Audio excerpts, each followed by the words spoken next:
But I think an even more important guide and teacher is the rest of nature itself.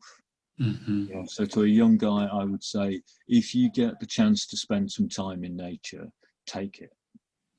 Spend as much time in nature as you can, and not the way our culture tells us to, all about achievement and victory and domination. I mean, in my youth, I was a rock climber and a mountaineer, and a hill walker, and a wild camper, and I still do the less energetic forms of those things. But when I began, when I was young and I was immature, I wanted to conquer the mountain.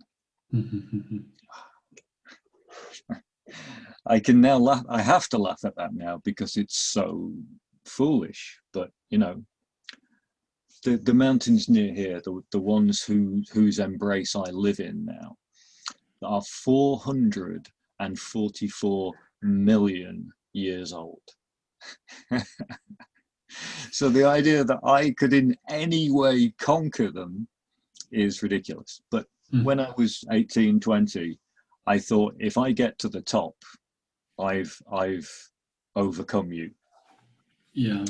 So if we can unlearn all that, and it took me a while to do it because I was that kind of mountaineer for a long time, and I had to work hard at reversing that.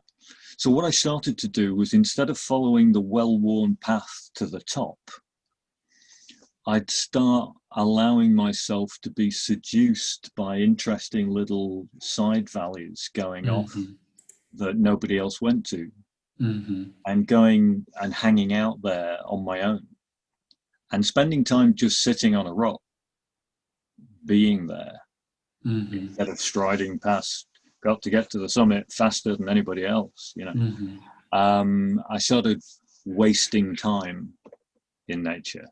Yeah. And I was so rewarded. If you can be still in nature, and especially if you can calm down, if you can stop all the crazy chatter and just be sort of present and just still inside, all the other creatures come out and play around you.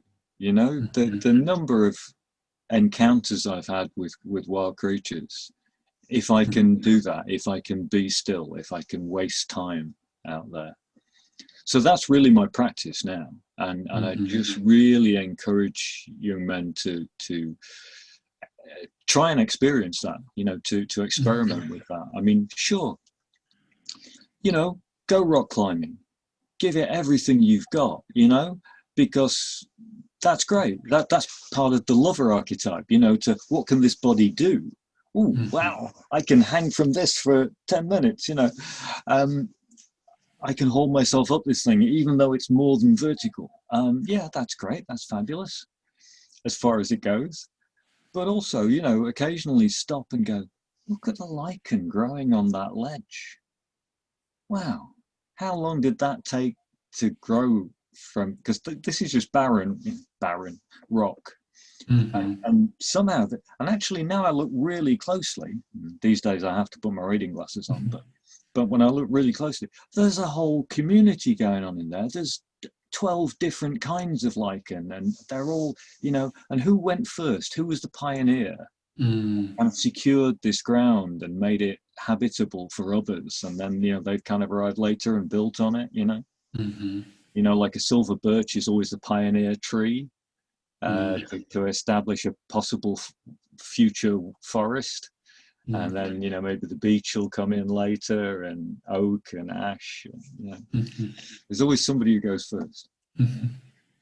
So time in nature, because nature will teach you most of what you need to know if you just pay attention.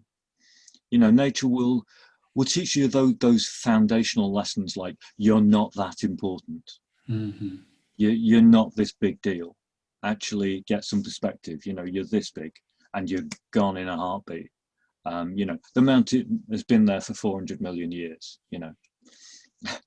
just understand that your concept of time is not everybody's concept of time. Yeah. You know, that dragonfly cruising up the mountain stream might only have a few days. So everything's happening really fast for the dragonfly. The dragonfly is having a whole life in 5 days. And so to me, that's really compacted and really small. And my 80 years is big, but then I put my 80 years next to the 400 million years of the mountain, you know, and the billions of years of the planet. And so all the really good, really important lessons are available in nature, free. Yeah. There are so many other useful practices, but that's a treasure trove of good stuff. Yeah. One of the things I think guys like you and me appreciate about Animas Valley Institute, the Bill Plotkin work, is that they've codified, they've documented a set of practical practices for people like us, you know, modern Western people, that help us make the most of time in nature, you know, that help us work on particular aspects of growing up and healing and so on. But all their stuff is nature based. So I think that's home, that's the classroom, that's the big teacher.